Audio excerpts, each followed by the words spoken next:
Hello students, welcome to the Krish Cambridge School online classes. This is the class for 10th. Our subject is SST and we are discussing your history chapter 1, which is Glorious India beginning to 1206 AD.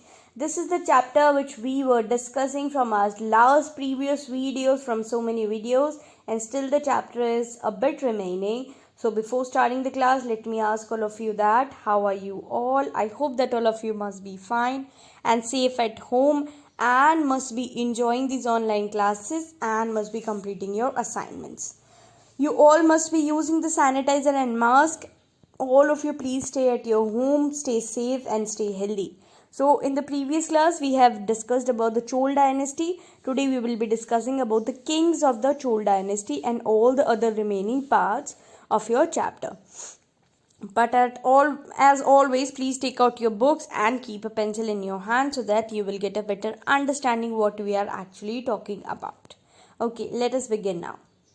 Chol Raj Raj first. Okay, he was the ruler, or you can say the king of the Chol Dynasty in 1985 AD to 113 AD. He became all-powerful ruler of South India by occupying entire Madras. Now, if we talk about this Chol king, this Chol Raj Raj one, what happened? He was a powerful ruler. वो एक powerful ruler था जिन्होंने south India में occupy कर लिया पूरा का पूरा मद्रास, मैसूर, कुर्ग एंड सिंघला द्वीप. इन चारों चीज़ों को उन्होंने अपने अंडर कर लिया. इन चारों रीजन्स को उन्होंने क्या कर लिया बेटा? ऑक्यूपाई कर लिया. This we get to know about the Chola king which is Chola Rajaraja one. Yeah he built a Shiva temple and name Raja Rajeshwar in his capital Tanjore. और जो उनकी कैपिटल थी तंजौर, ठीक है, तंजौर जो उनकी कैपिटल थी, तंजौर में उन्होंने क्या बनाया बेटा? उन्होंने एक टेम्पल बनाया. ओके, क्या बनाया? टेम्पल. और उस टेम्पल को क्या नाम दिया? राज राजेश्वर. और किसका वो टेम्पल था बेटा? लॉर्ड शिवा का टेम्पल था. ओके, लॉर्ड शिवा का टेम्पल था. उसका नाम उन्होंने दिया था क्या? Raja Rajeshwar. Okay, his son and his successor Rajendra one. Okay, now his son, now we are talking about his son. उसके बेटे के बारे में हम बात करें. अब आप देख रहे हैं एक ही पैराग्राफ में we are talking about the king also and we are talking about his son also. And the successor Rajendra I. Now the son of Chol Rajraj I is successor Rajendra I. Okay, possessed a strong naval power, just give me a second, had conquered Pengu, Martaban and Andaman Nicobar Island. Now what we are talking here is that ये जो उनका बेटा था Rajendra one, इसके पास बहुत ही strong एक नेवल पावर थी और इसने क्या क्या जीत लिया था बेटा? Pegu, Martaban and Andaman Nicobar island. We are talking about the Chola dynasty, the son of Chola Rajaraja one, who was, what is his name? His name is Rajendra one, जिन्होंने ये सब पार्ट्स को कॉन्कर कर लिया था, जीत लिया था. Pengu, Martaban, Andaman Nicobar Island. He waged a war against Mahipal, the ruler of Bengal and Bihar. And what he did? He waged a war. उन्होंने एक war किया against the Mahipal, who was the ruler of Bihar. Bengal और बिहार के जो ruler थे उसके against उन्होंने war किया. किसने war किया बेटा? राजेंद्र वन ने. Okay. His armies crossed Kaling and reached far off to Ganga by processing through Odisha, southern Kaushal. Now we are talking that जब वो कहाँ गए? अपना war लड़ने के लिए गए तो उनकी जो आर्मी थी वो कलिंग से होते हुए कहाँ पहुंची? Far of to Ganga and then from processing there they went to the southern Kosala, now Bengal and Magadh. In order to commemorate his victory, he took the title of Gangaikonda. ठीक है, क्या नाम है? गंगी कोंडा. ठीक है, इस तरीके का कुछ उसे टाइटल मिला क्योंकि उन्होंने विक्ट्री हासिल कर ली थी एक बहुत बड़े राज्य पे. This is what I have been telling you from the previous videos also, that whenever a king wins you can say a battle, he fights a battle and if he wins, he always gives himself a title. तो वहाँ ऐसा ही कुछ इन्होंने खुद को एक title दिया. Now if we talk about his son and successor Raj Raj. क्या नाम है? Raj Raj was killed during the battle of Kopam while fighting against Chalukya king. Now We firstly talk about the Chol Raj Raj 1, now about his son, which is Rajendra 1, and now we are talking about the Rajendra 1's son, who is Rajadhiraj, जिनको कि मार दिया गया था कहाँ बेटा, एक battle में जो कि कहाँ हुई थी, कोपम में, जिसमें वो फाइट कर रहे थे अगेंस्ट द चालुक्य किंग के अगेंस्ट वो फाइट कर रहे थे. Someshwar but Veer Rajendra defeated the Chalukyas in the battle of Kudal Sangamam and avenged the earlier defeat. Now what happened? But this Veer Rajendra, he killed them. Okay, जिन्होंने इन्हें हराया था, राजाधिराज को हराया था, इसका बदला वीर राजेंद्र ने ले लिया और अपनी डिफीट का बदला उन्होंने ले लिया और उन्हें हरा दिया. Soon after, a battle of succession began among the Chols. As a result, Rajendra Kolotunga ascended the throne. Rajendra Kolotunga's mother was Chol's princess and his father was the ruler of the Chalukya kingdom. Now, in the same way, when they were fighting, some of them won, and his mother was the Chol princess and his father was ruler of Chalukya kingdom के. ठीक है, अगर हम बात करें राजेंद्र कोलुटुंगा की, इनको हटा दिया गया था. इन्होंने किसको हटा दिया था? जो प्रीवियस जो वहां पे थे प्रिंस, जो प्रीवियस वहां पे किंग थे, उन्हें हटा दिया था और फाइनली उस जगह पर रूल किया. In this way, Kolotunga established a new dynasty named Chalukya Chol Dynasty. Now what happened? He merged the two names, Chalukya Chol Dynasty. तो किन्होंने इन्वेंट किया, किन्होंने स्टैब्लिश किया? कोलुटुंगा ने स्टैब्लिश किया बेटा. And he ruled for 40 years. उन्होंने 40 years तक rule किया. I hope you got what we are actually talking here is about the Chol Raj Raj 1. इनके बारे में, इनकी डायनेस्टी के जो डिफरेंट किंग्स हैं, हम उनके बारे में डिस्कस कर रहे हैं बेटा. And in last we read that Kolotunga who ruled for 40 years. Okay. Now we will read about the Chol administration. Chol administration was based on the Gram Panchayat system. Now the Chol administration, the administration Chol dynasty का था, वो किस पर based था बेटा? ग्राम panchayat system पर. Now you know that there are 3 tiers of government in our country. As I was making video on for class 8, the Indian Constitution. So all of you are aware that there are 3 tiers of government in our country. First is central government, second is state government, and the third is Panchayati Raj. Now this was based on the Panchayati Raj system. The thing here is that a person sitting in the center or sitting in the capital state cannot, you can say, govern the state, and a person who is sitting in state cannot govern the villages, because if you really want to govern an area, you will have to be present there to understand the present condition of that place. Okay, so the Chol administration was based on the Gram Panchayat system. ये Gram Panchayat system पे based था. To facilitate administration, the Chol kingdom was divided into 6 provinces. आज भी जब भी हम हमारा administration चलाते हैं, for example, if you take an example of marriage में भी क्या होता है, हम different लोगों को different duties बांट देते हैं.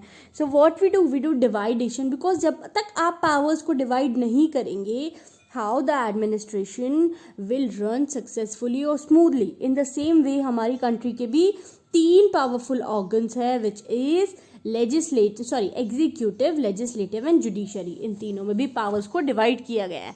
In the same way, इनका बहुत बड़ा kingdom होता था. जब भी बहुत सारे राज्य जीत लेते थे, तो ये different provinces में इन्हें divide कर देते थे. In the same way, the Chol kingdom was divided into 6 provinces. 6 provinces में से बांटा गया था, which were known as Mandalam. Kotam was the subunit of Mandalam. Nadu was the subunit of Kotam, Gram and Kuram. Okay, these are the names. In inscription, the assembly of Nadu has been called Natar and the units of the town had been called as Nagatar. और inscription में जब हम पढ़ते हैं, ये सब हमें कहाँ से पता चला बेटा? Only from the inscription we came to know about all these things. So in the inscription, the assembly of Nadu has been called Natar. जो assembly Nadu में हुआ करती थी, उससे क्या कहा जाता था? Natar. और जो and the units of the town have been called as Nagatar. और जो वहाँ units थी town की, जो towns वहाँ पे थे, उन्हें क्या कहा जाता था? Nagatar. Okay, I hope you got it. Yes, village representatives were regularly appointed every year and the village representatives were changed, as we can think that on that time also people were given a chance. अब ये हमें नहीं पता कि वो democratic वे में किया करते थे या मोनार्की वे में किया करते थे. What was the purpose, what was the autonomy, but village representative हमेशा एवरी ईयर चेंज हुआ करते थे. Every Mandalam was fully independent, और जो पूरा मंडलम था वो क्या था बेटा, इंडिपेंडेंट था. But there was no central legislature present to control the powers of the king. Yes, this is what we are talking about. This is democracy. In autonomy, in monarchy, there is a king. He is having the absolute power. But अगर हम बात करते हैं democracy की, तो democracy में बेटा कोई आपके ऊपर होता है. There is someone who is taking care that how you are using your power and to see that if you are doing some kind of violation of power. but यहाँ पे क्या है, because he was the king, he was the extreme ruler, he had the absolute power, so there was no central legislature present to control the powers of the king.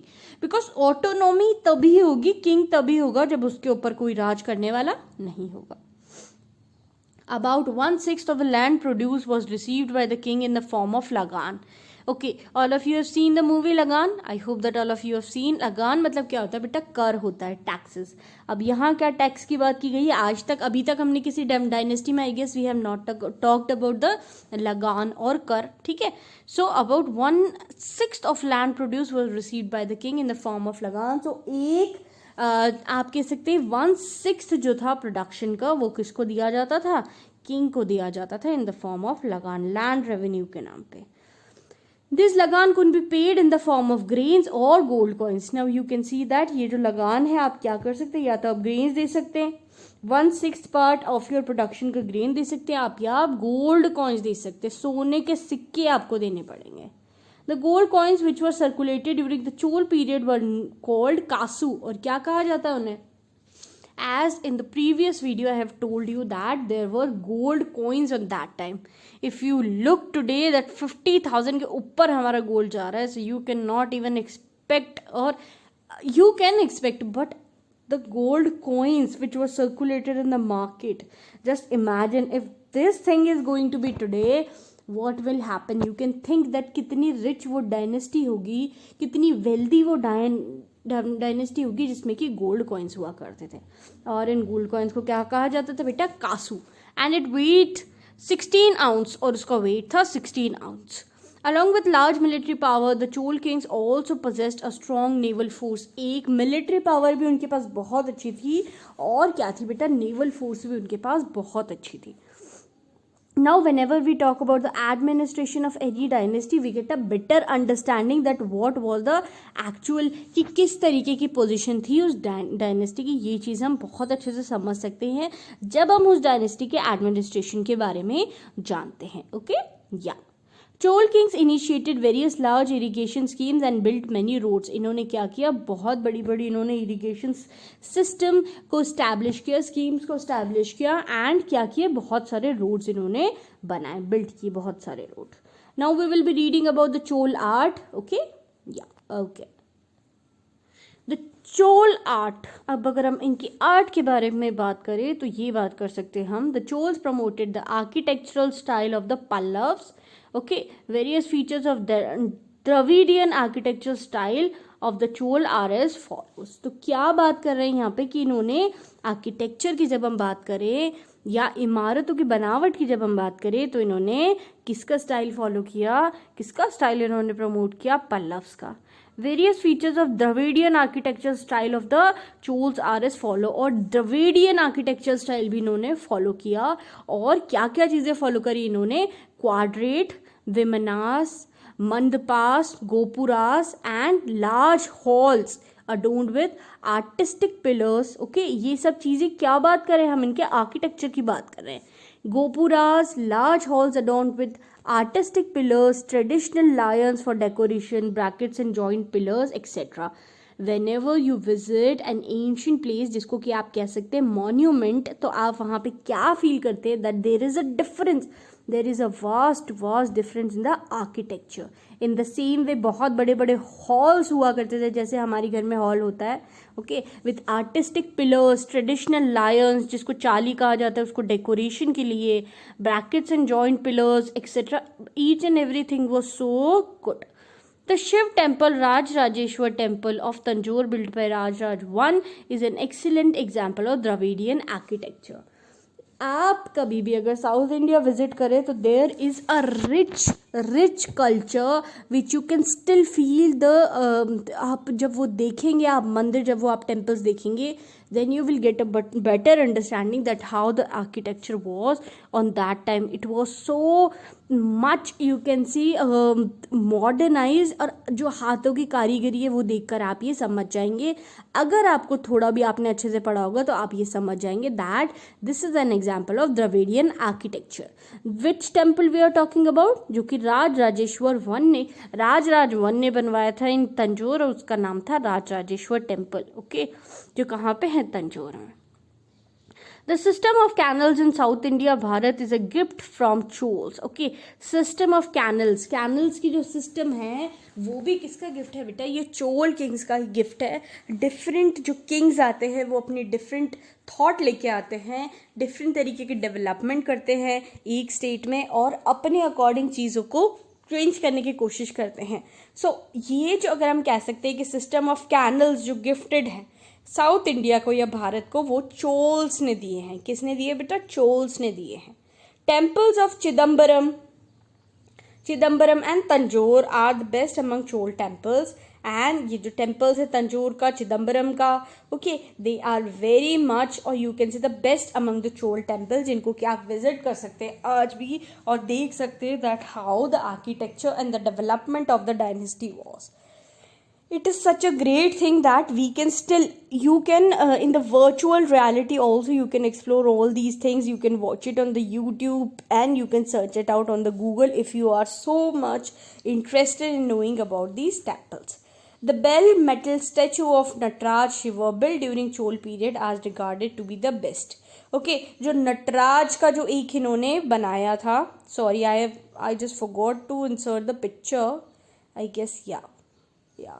So the Nataraja की जो इन्होंने एक metal का statue इन्होंने बनाया था was built, statue of Nataraja Shiva built during Chola period regarded to be the best. तो ये जो मेटल स्टैचू था नटराज शिवा का, this is regarded one of the best architectural, और you can say the best piece of monument of that dynasty. Gopuram style temple structure was develop in this period, और gopuram style का temple structure भी इस period में बेटा बनाया गया था. Gopuram style, okay, gopuram style के temple architecture was developed in this period. देखिए आप देखते हैं ना बेटा, टेम्पल्स के ऊपर गुम्बद होते हैं, डिफरेंट तरीके की चीज़ें लिखी हुई होती है, इंस्क्राइब की हुई होती है. In some temples you can see different pictures. Okay, so all these signify कि उस समय डायनेस्टी किस तरीके से रूल करती थी, क्या सोसाइटी थी, what was the actual customs, what was the religious faiths which people used to believe. Okay, so the Gopuram style of temple architecture was developed in this period. You can say the canal system इस period में आई. And if we talk about the Raj Raj 1 ने जो temple build करवाया, राज राजेश्वर, जो कि तंजौर में है, वो द्राविडियन आर्किटेक्चर का एक excellent example है. So what we came to know by hook or by crook, one of the best dynasty you can see in the architecture was Chol Dynasty. Now if we talk about the society of Chol Dynasty, Chol kings were the follower of Shiva. Okay, Shiva के ये followers थे. In the records of royal kings, performance of Ashwamedh Yagya has also been mentioned. Women used to be the property owner. Okay, अब क्या बात कर रहे हैं कि शिवा के तो ये पुजारी थे ही, और जब हम रिकॉर्ड्स को देखते हैं तो हमें ये पता चलता है कि अश्वमेध यज्ञ ये लोग करवाया करते थे. And this we have read in the previous dynasties also. This is nothing new. हर किंग अपने लिए अश्वमेध यज्ञ करवाना बहुत ज़रूरी समझता था, क्योंकि ये प्रॉस्पेरिटी लेके आ सकता था, ये विक्ट्री लेके आता था, and this was very much important. Okay, या and the women used to be the property owner, okay, in the society. Das and Devi Dasi system were also prevalent, or Das or Devi Dasi system, this we will discuss later. Firstly you will have a look at this Chol temple. ठीक है, कुछ इस तरीके का है Chol temple, जो कि मैंने आपकी बुक से ही पिक्चर ली है. ओके, या so this is the type of Chola you can से टेम्पल कि कितना रिच तरीके से क्या क्या आर्किटेक्चर इन्होंने फॉलो किया था. Different things were included here, how it is made, what is the actual structure. So और उस समय में without any facilities all these things were made, like the way if you see the Amer fort, किस तरीके से वो किलेबंदी की गई है without any facility. This is very much an interesting topic for all of us. अब क्या बात करें बेटा सोसाइटी की. दास और देवी दास सिस्टम वर ऑल्सो प्रेवलेंट. दास मतलब होता है बेटा स्लेवरी, एंड देवी दास का भी मतलब ऐसा ही होता है कि देवा दासी, जो कि एक female, you can say female figure is there who is also like a slave. Okay, so देव और देवदासी का जो है प्रथा उस समय थी बेटा. This was prevalent in the society of Chola dynasty. Now let's move towards to the Pallava dynasty. किसके बारे में बात करेंगे? पल्लव डायनेस्टी. पहले एक बार और देख लेते हैं हमने चोल डायनेस्टी के बारे में क्या क्या बात करी. ओके, चोल राज राज 1 के बारे में बात करी, जिन्होंने की एक टेम्पल बनवाया था राज राजेश्वर तंजौर में. ठीक है, फिर उनके सन के बारे में and all the other rulers also. Now we talked about the Chola administration. किस तरीके का एडमिनिस्ट्रेशन था, लगान लिया जाता था और gold coins were in the you can से circulation at that time. Now Chola art की बात करी बेटा हमने कि द्रविडियन स्टाइल था और इन्होंने प्रमोट किया आर्किटेक्चरल स्टाइल ऑफ पल्लव्स को. And then we talked about the society कि किस तरीके की सोसाइटी थी in the Chola dynasty. Now we will be talking about the Pallava dynasty. Okay, Chola dynasty खत्म हो गया, we are moving toward the Pallava dynasty. Okay, yeah rulers of this dynasty ruled the present day district of Arcot, Madras, Chennai, Tiruchirappalli and Tanjore. Okay, rulers of his dynasty ruled the present day's district. अब क्या बता रहे हैं कि इस dynasty के जो rulers थे उन्होंने, अगर हम प्रेजेंट की बात करें तो इन डिस्ट्रिक्ट्स पर उन्होंने अपना रूल जमाया था या अपना अधिकार जमाया था, जो कि है आरकोट, मद्रास, चेन्नई, तिरुचिन्नापल्ली एंड तंजौर. इन जगहों पर इन्होंने अपना you can say they were having autonomy, they were having their powers on this areas. In the inscription the mention of first Pallava king is Vishnu Gopa of Kanchi. ठीक है, अगर हम इंस्क्रिप्शन की बात करते हैं तो पहले पल्लव किंग कौन थे बेटा? Vishnu Gopa of Kanchi. Vishnu Gopa of Kanchi was the first Pallava king. Okay, Simha Vishnu ascended the throne in the second half of 6th century AD. और ये जो सिम्हा विष्णु हैं इन्होंने इन्हें थ्रोन से हटा दिया गया था, इन्होंने उन्हें थ्रोन से हटा दिया गया था in the half of 6th century AD. After that the Pallavas rule for about 2 centuries. Okay, और उसके बाद पल्लव ने 2 centuries तक रूल किया. ये बातें मैं पहले भी आपको बता चुकी हूँ बेटा, that kings use to fight with each other because all of them wanted a big empire. Okay, after that the Pallavs ruled for 2 centuries. Major Pallav kings included Mahendravarman I, okay, Arsimhavarman I, Narsimhavarman II, Parameshwarvarman II, Nandinivarman first, and then Nandinivarman II and Aparajit. Okay, yeah. So today we will be reading till here only. This is the Pallav dynasty which we will be completing in the next class. So what you will do today? Okay, what will be your work? You will have to write about the Chol dynasty, that what is actually the Chol dynasty. The administration was the important part and the Chol art or the society. Okay, so you will be writing what was the Chol dynasty and you can write a bit about the Dravidian style. Okay, Dravidian style of architecture के बारे में भी आप लिख सकते हैं. Dravidian style of architecture. So this will be your you can say assignment from my side, that you will have to write about the Dravidian style of architecture present at that time, and you will write about the Chol dynasty. Chola dynasty की art के बारे में लिखना है बेटा आपको, उसकी society के बारे में लिखना है, then about the temple and about a little bit about the Pallav dynasty. Okay, so we will have to complete this chapter very soon. We will complete it very soon. I hope that it will take 1 or 2 more videos now, and then we will start our civics chapter. Okay, we will start a new interesting chapter because this chapter took a very long time, and then before starting the chapter we will do a revision class also.